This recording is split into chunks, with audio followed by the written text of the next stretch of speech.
June 1870, over 1 million acres of land were quietly bought by black families determined to rewrite their future. Within 4 years, the Freedmen's Bank, holding $3 million of their hard-earned savings, collapses in a wave of institutional betrayal. Somehow, from this devastation, a clandestine playbook emerged. 20 secret wealth-building strategies our ancestors used to create fortunes against impossible odds. But if these tactics were so powerful, why were they erased from history, and who stood to gain from their disappearance? The hidden truth begins here. In the aftermath of emancipation, black families across the South moved quickly to secure land, over 1 million acres purchased by 1870. Every acre represented a stake in freedom, a foothold for future generations. With little more than hope and grit, newly freed men and women pooled wages, bartered, and saved, often outbidding white speculators for parcels that would become the backbone of black prosperity. These acquisitions were not just statistics in a ledger, they were acts of defiance against a system built to deny them ownership. Yet, as land purchases soared, another institution promised an even greater leap: the Freedmen's Savings Bank. Chartered by Congress in 1865, the bank opened branches from New Orleans to Washington, D.C., inviting black depositors to entrust their savings, over $3 million by 1874. Bank ledgers from the era list names and deposits, each entry a testament to faith in the promise of American finance, but the promise was hollow. Mismanagement, risky railroad investments, and white-controlled oversight eroded the bank's foundation. When the Freedmen's Bank collapsed in June 1874, more than 61,000 depositors, most of them black, lost everything. Generations of hard-earned wages vanished overnight, fueling a deep distrust of formal banking that would echo for decades. Amid this devastation, a new model of resilience took root. In Memphis, Robert Reed Church, born enslaved in Mississippi, saw opportunity where others saw ruin.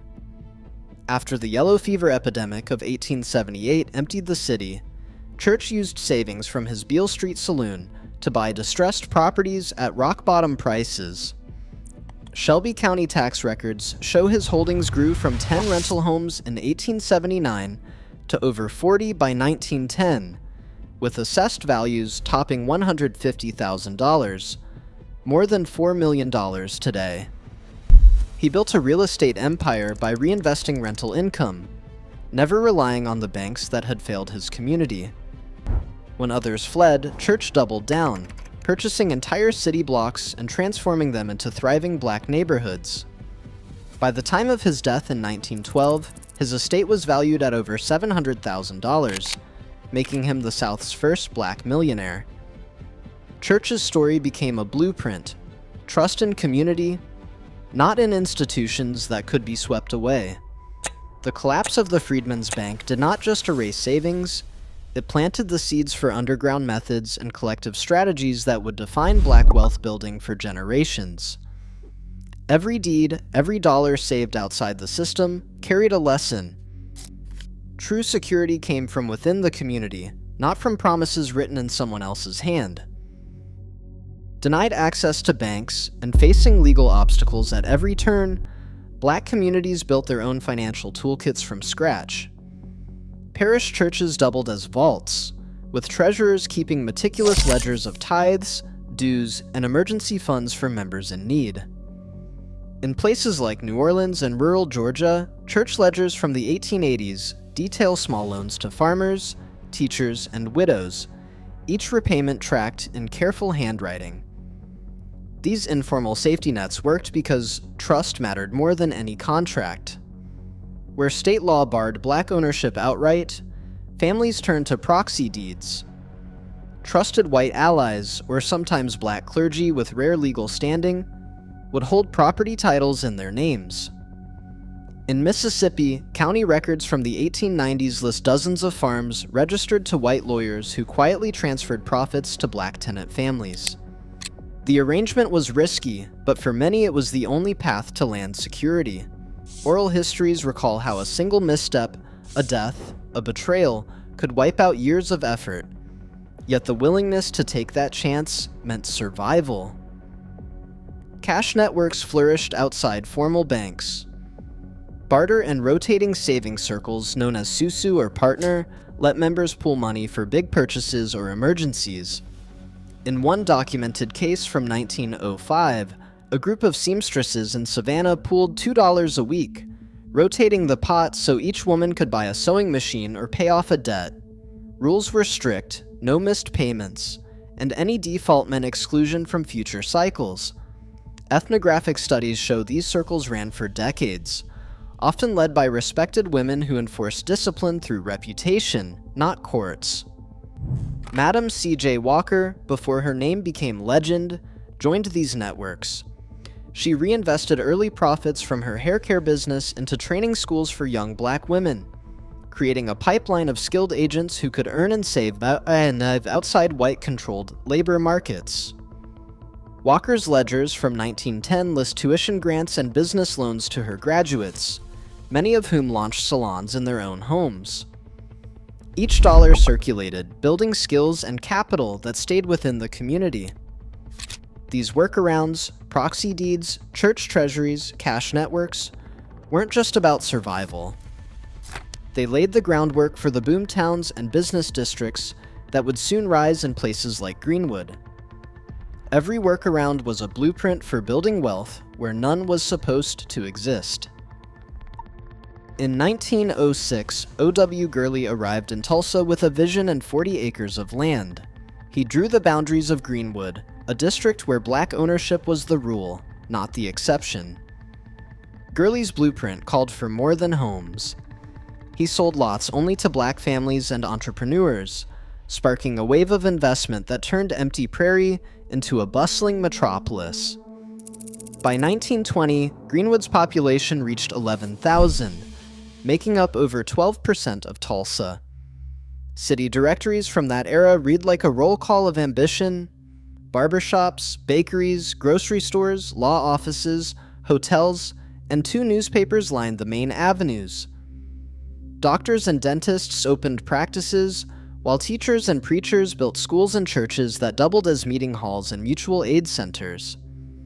Greenwood's business district pulsed with energy.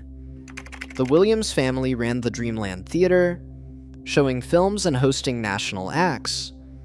The Stratford Hotel boasted 54 rooms and a grand ballroom, a symbol of luxury that rivaled anything in downtown Tulsa. On any given Saturday, shoppers crowded into more than 70 businesses on a single block. 8 doctors, 9 restaurants, and 7 barbershops served the neighborhood's daily needs. 4 hotels, 2 hospitals, and a public library anchored the community, creating a sense of permanence and pride. Segregation, intended to isolate, instead funneled black wages back into Greenwood's economy. Money changed hands again and again before ever leaving the district. Every dollar spent at a grocery or pharmacy helped pay a neighbor's mortgage or a student's tuition. By 1921, over 190 black-owned businesses operated in Greenwood, supported by a web of professional networks and family-run enterprises. Gurley's original 40 acres had grown into a city within a city, a testament to what careful planning, communal trust, and relentless work could build, even in the shadow of exclusion. On the night of May 31st, 1921, Greenwood's skyline vanished under a wall of flames. White mobs, some carrying torches, others armed with rifles, swept through the district. By sunrise, 35 city blocks had been reduced to smoking ruins. More than 1,200 homes and nearly 200 businesses, hotels, restaurants, law offices, grocery stores, churches, even the hospital, were gone. The official death toll stopped at 36, but survivor accounts and later investigations estimate as many as 300 black residents killed, with thousands more left homeless. Property losses reached $1.5 million in 1921 dollars, the equivalent of over $31 million today. In the weeks that followed, Greenwood survivors filed more than 1,800 insurance claims. The ledgers from those days tell a story of hope for restitution. Families listing lost furniture, business owners documenting destroyed stock, churches seeking compensation for burned sanctuaries. But the fine print in their policies, clauses excluding coverage for riot or civil commotion, became a wall. Nearly every claim was denied. Only one claim, belonging to a white shop owner, was ever paid. The rest were stamped void, leaving black families to shoulder the entire loss. Commission reports decades later would tally the devastation in cold numbers, but the deeper wound was in what never returned. No city, state, or federal aid arrived to rebuild. The land, undervalued by appraisers after the fire, was quietly transferred or sold for pennies on the dollar. Greenwood's wealth, generations of savings, sweat, and sacrifice was erased in a single night, with no restitution, no apology, and no justice. The silence that followed was as deliberate as the destruction itself, setting a pattern that would repeat in other prosperous black communities across the country. Wilmington, North Carolina, 1898. The city's black middle class ran newspapers, owned property, and held elected office. But on November 10th, a white mob backed by business leaders and politicians stormed the city, torched the black-owned Daily Record, and forced the mayor and city council at gunpoint to resign. At least 60 black residents were killed. Hundreds more fled on foot, leaving behind homes, businesses, and savings. Congressional records and local deed books show how property titles changed hands in the months that followed. Land once held by black families was quietly transferred to white speculators, erasing decades of accumulation in a matter of days. The pattern repeated in Rosewood, Florida, in January 1923. Over the course of a week, a false accusation triggered an armed white mob to descend on the town. Churches and homes were burned to the ground. Survivors hid in swamps or escaped by train, leaving behind everything they owned. County records from 1923 reveal that survivors received nothing for their losses. The land was resold, and the story was buried for generations until state investigations unearthed the details 70 years later. Violence wasn't the only weapon. In the decades after Greenwood's destruction, policy became the new tool for stripping black wealth. The Federal Housing Administration, created in 1934, ensured home loans that built the white suburbs of America. But Federal Housing Administration underwriting manuals declared entire neighborhoods hazardous if black families lived nearby. Redlining maps from Chicago, Detroit, and Atlanta drew thick red boundaries around black districts, marking them ineligible for federally backed loans. The numbers are stark. Between 1934 and 1962, 98% of Federal Housing Administration mortgages went to white applicants. Black families, locked out of homeownership, missed out on the single largest driver of generational wealth in 20th century America. The GI Bill, passed in 1944, promised returning veterans a path to prosperity through low-cost home loans and college tuition. But in practice, banks and colleges in the South, often with federal approval, denied black veterans access to these benefits. Of the 67,000 mortgages insured by the GI Bill in New York and northern New Jersey, fewer than 100 went to non-white applicants. The promise of a new middle class was delivered almost entirely to white families. Urban renewal swept through black neighborhoods in the 1950s and 1960s under the banner of progress. Highways and public works projects bulldozed entire communities. In cities like Pittsburgh, St. Louis, and Detroit, black residents were pushed out by eminent domain, their homes condemned and demolished for a fraction of their value. Federal data shows that urban renewal displaced over 63,000 families, the majority of them black. The land, once cleared, was handed to private developers or used for highways that cut off what remained of the community. Even intellectual property was not immune. Patent records from the late 19th and early 20th centuries show black inventors repeatedly denied recognition or forced to assign their rights to white intermediaries. Elijah McCoy, whose lubricating cup revolutionized railroads, saw competitors profit from his designs while he fought for decades to protect his patents. Countless others, unnamed in the historical record, watched their innovations enrich others. These were not isolated incidents. Each event, each policy, each denial followed a clear pattern. Wherever Black communities built wealth, formal and informal systems moved to dismantle it. The evidence? Coup reports, redlining maps, mortgage data, and patent filings forms a record of coordinated extraction. The result was not just lost property or missed opportunity, but a generational gap that persists today. Against this backdrop, the urgency for new strategies and ancestral tactics becomes undeniable. Lasting wealth in Black communities grew from a living playbook, 20 strategies, each forged under pressure and passed from hand to hand. These were not just ideas, but actions, refined in kitchens, church basements, and barbershops, then adapted for new times and tools. Rotating saving circles, also called susu, partner, soul, are among the oldest. In these groups, 10 or 12 neighbors each contribute a set amount monthly. Each cycle, one member receives the pot, using it for a down payment, tuition, or to launch a business. No banks, just a ledger and trust. In Ghana, these circles have run for over a century, every payout carefully recorded. In Harlem, Caribbean immigrants used partner systems to buy homes and storefronts, building equity where banks refused. Today, group chats and money apps keep the tradition alive, shared risk and shared reward. Bulk buying cooperatives stretched every dollar. Families pooled orders for groceries or fuel, negotiating wholesale prices and shielding neighborhoods from inflation. In Tulsa's Greenwood, buying clubs kept shelves stocked and prices fair.